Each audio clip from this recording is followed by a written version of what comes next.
it is now recording. All right, so this one we're looking at order of operations. So you guys should be able to do this pretty straightforward. Okay, it's actually got it up there. Brackets, do calculations inside grouping symbols first. For example, fractional. You'll notice they haven't put indices and stuff in there at the moment.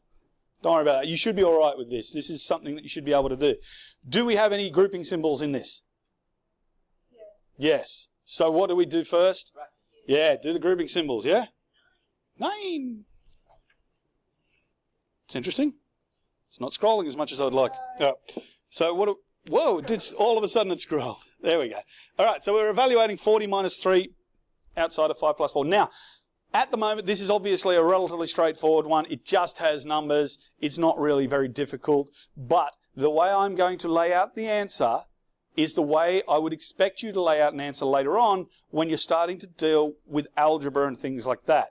Okay? I don't expect you to just go, oh, well, that's 9, it's minus 27, so the answer's 13. That's wonderful, and if you write down 13, you're not wrong. But if you accidentally wrote down 12 because, well, you made a mistake, you're not going to get anything out of it, okay? So I'm going to actually write it down. It takes a few lines longer, yes. So I'm going to go 40. No, I'm not. I'm going to go 4. 40 minus 3, 9. So I have done the brackets. You'll notice I've left it in the brackets because it doesn't matter, but what I've done is I've solved what was in the brackets. I've completed what was in the brackets.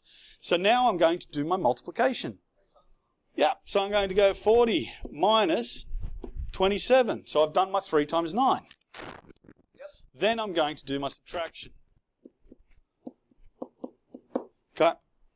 Now, yes, it is an extra couple of lines, but when you're starting to do algebra, especially if you've got multiple variables, you're going to need to be able to lay it out in a logical fashion that you can follow.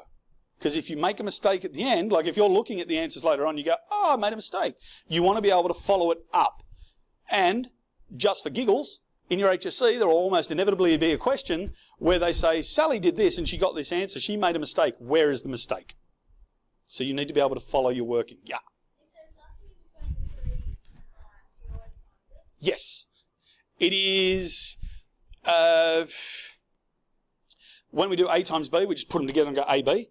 When we've got 3 outside of a set of brackets, it's 3 times whatever's in the brackets. Now, it's more common with algebra. You don't normally see it in this sort of format. But basically, it's saying 3 times everything in the brackets. So you add what's in the brackets first, or you do whatever you can in the brackets, and then it's 3 times that. So, yeah. Everyone cool with that?